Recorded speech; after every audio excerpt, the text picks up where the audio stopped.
Kumusta at maligayang pagdating sa podcast ng AI Affairs. Sa usapan natin ngayon, tatalakayin natin ang dalawang malaking pagyanig sa mundo ng edukasyon na siguradong naramdaman mo rin.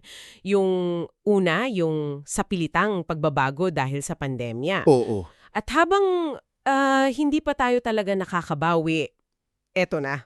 Isang mas malaking alon, ang biglaang pagsulpot ng artificial intelligence. Tama. So based sa mga research na pinag-aralan natin, susubukan nating himayin kung paano binago ng dalawang ito ang lahat. At ano ang ibig sabihin nito para sa mga estudyante, guro, at sa burong sistema? Sige, simulan natin sa umpisa. Bago mag-2020, ang digital learning para sa karamihan, extra lang, di ba? Oo, asang option lang. Maganda kung meron, pero hindi siya yung pangunahin. Pero biglang dumating ang COVID-19 at parang itinulak tayong lahat sa malalim na parte ng pool ng walang pasabi. At yan ang tamang-tamang analogy. Kasi ang mahalagang maintindihan dito, lalo na para sa'yo na naranasan ito, ay hindi ito isang planadong digital transformation. Ah, okay. Ang tawag dito sa mga source material natin ay emergency remote teaching. Emergency. So parang reaksyon lang talaga. Isang biglaang reaksyon para lang makatawid.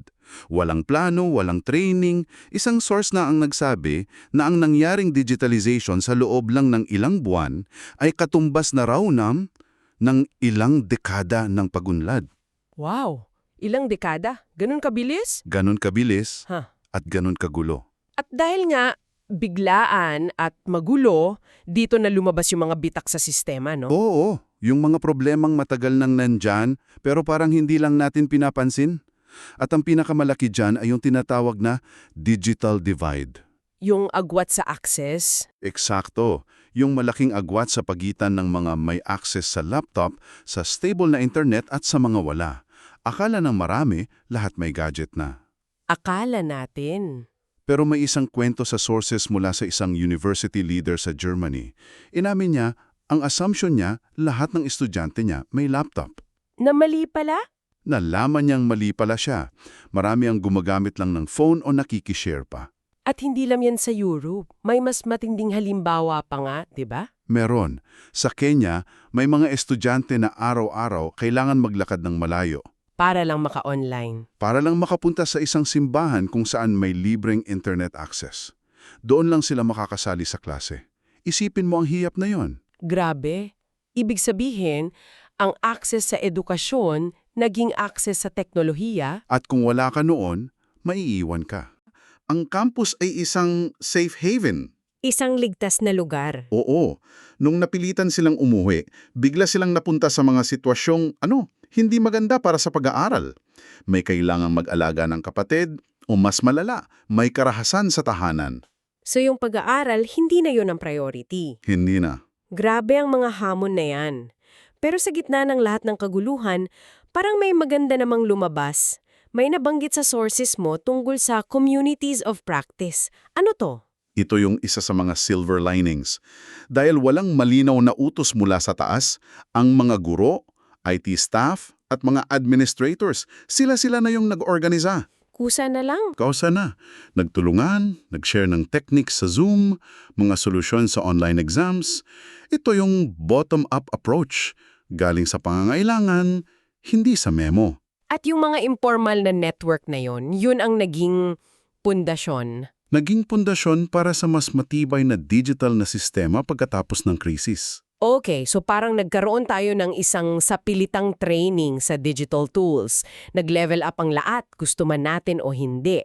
Pero habang hinahasa pa lang natin yung mga bago nating skills, may dumating na parang final boss. Ang generative AI, Oo, biglang nag-iba na naman ang laro. isang kumpletong paradigm shift. Kung ang pandemya ay tungkol sa pagbabago ng lugar ng pag-aaral, Mula physical patungong virtual, tama. Ang pagdating ng AI tulad ng ChatGPT ay tungkol sa pagbabago ng paraan ng pag-iisip. at paglikha ng kaalaman. Oo. Hindi na lang ito tool para mag-usap. Ito ay tool na kayang gumawa ng mga bagay na dati, tao lang ang nakakagawa. Magsulat ng essay, mag-solve ng problems. Yung buong konsepto ng trabaho ng estudyante, kinu-question bigla. Lahat. At dyan pumasok yung ideya na baka ito na yung solusyon para sa individualized learning. Parang bawat estudyante may personal tutor na 24/7. Ang ganda pakinggan, pero gumagana ba talaga? Yan ang $1,000,000 na tanong. Ang potensyal, napakalaki. Pwede maging sparring partner ang AI. Kasama sa pag-iisip? Oo, pwede mong tanungin kahit anong oras nang hindi ka nahihiya. May isang meta-analysis sa sources na nagsasabing posibleng magpabuti ito ng academic performance. Pero, at malaking pero ito, karamihan sa mga pag-aaral na yan, maliliit lang ang sample size. Ah, okay. At panandalian lang. At isinagawa sa maikling panahon, hindi pa natin alam ang long-term effects. So, may potential, pero may malaking asterisk. May isang specific na pag-aaral dyan, di ba? Yung nagkumpara ng AI sa isang tunay na guro. Oo, yung sa pag-check ng mga essay sa Espanyol, dito mo makikita ang dalawang mukha ng AI. Sige, paano yun? Sa bilis, walang duda, panalo ang AI. Ilang minuto lang, tapos na. Ang guro, mga 15 minutos. Malaking pagkakaiba. Pero sa kalidad ng feedback, dun nagkakatalo. Anong ibig sabihin ng kalidad? Paano sila nagkaiba? Ang feedback kasi ng AI, parang generic. Ituturo niya ang grammar mistakes, pero hanggang dun lang.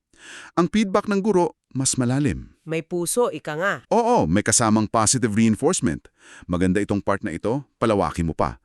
Nakatuon sa pag-unlad ng estudyante, hindi lang sa pagtama ng mali. So, malinaw na tool siya pero hindi pa kapalit ng tao. Okay. Pero ito na, yung parte na kinakabahala ng maraming guro at magulang. Kung kayang gawin ng AI ang homework, paano na ang pandaraya? Paano na ang academic integrity? Ito ang sentro ng debate sa buong mundo ngayon.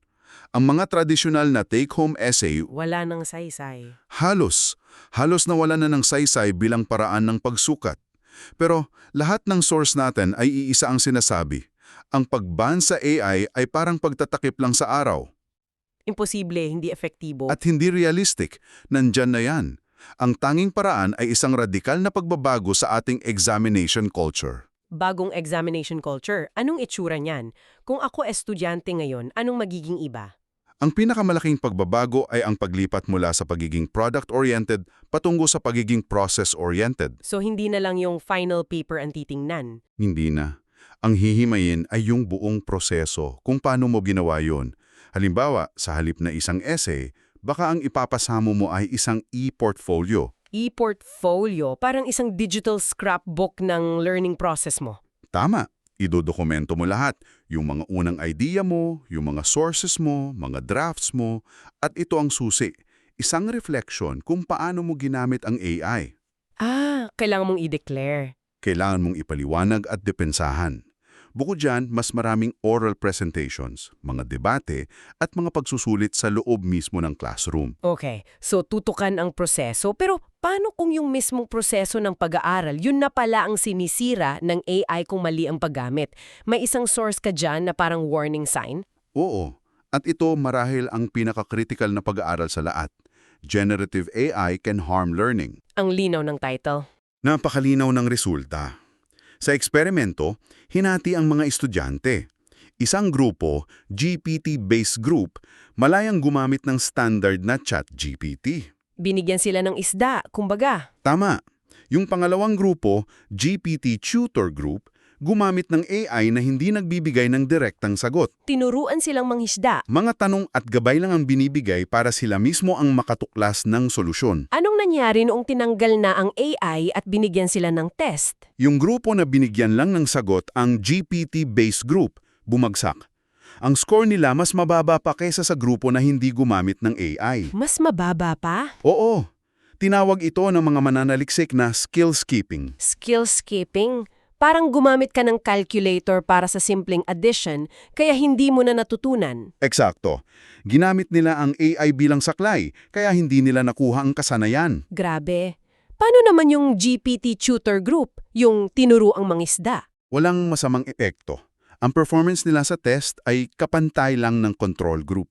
Wow! Ang aral, hindi tanong kung gagamitin mo ang AI. Ang tanong ay, paano mo ito gagamitin? Kung ganun pala kakumplikado, paano na tumutugon ng mga universidad? Ano ang mga patakaran nila? Kasi kung ikaw ay university president ngayon, sakit to sa ulo. Isang malaking sakit ng ulo. Pero may isang pag-aaral na tumingin sa policies ng top 100 universities sa US. At ang resulta, nakakagulat. Wala ni isa sa kanila ang nagban ng AI. Walang nagban. Ang general approach ay open but cautious. At ang pinakakaraniwang patakaran ay instructor decides. Teka, instructor decides, ibig sabihin depende sa teacher ko kung bawal o hindi? Depende sa teacher mo. Parang ang gulo nun para sa estudyante, di ba? Paano kung sa English okay lang pero sa history, bawal na bawal? Yan mismo ang kritisismo. Nagkakaroon ng inconsistency. Ang isang estudyante kailangan mag-navigate sa iba't ibang rules. At kadalasan ang default ay prohibition by default. Bawal, maliban na lang kung pinayagan. Tama. Inililipat ng mga universidad ang responsibilidad sa mga individual na guro. At dyan napapasok yung pagbabago ng papel ng guro. Hindi na lang siya tagapagturo. Ang analogy na ginagamit ay ang pagbabago mula sage on the stage patungong guide on the side. So hindi na siya yung bida sa entablado. Hindi na. Kung dati siya ang may hawak ng lahat ng impormasyon, ngayon ang impormasyon nasa lahat ng dako.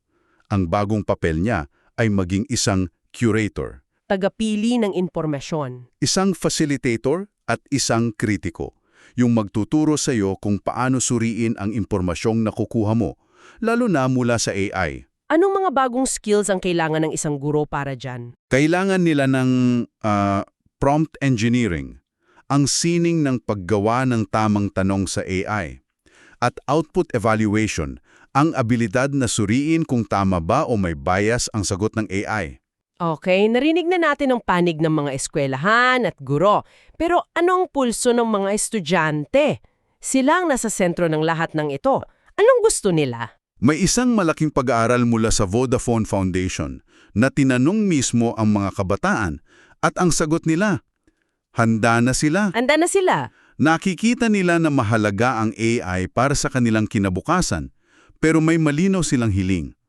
Ayon sa 59% sa kanila, kailangan nang baguhin ang mga exam. Ayun. Gusto nila ng mga pagsusulit na sumusukat sa kanilang problem-solving skills, pagkamalikhain, at critical na pag-iisip. Hindi yung basta pagsasaulo lang. Yung hindi kayang i-Google o i-chat GPT sa isang segundo. Eksakto. Malinaw. Mismong mga estudyante na ang nagsasabing gusto nila ng pagbabago. So, kung lalagumin natin ang buong usapan, ang pandemya ang nagsilbing great accelerator, Yung nagtulak. tapos dumating ang AI bilang isang game changer na may dalawang mukha. Isang malakas na tool, pero isa ring malaking banta. Tama. At ang resulta, napipilitan tayong lahat na isipin muli kung ano ba talaga ang ibig sabihin ng pagtuturo at pag-aaral ngayon.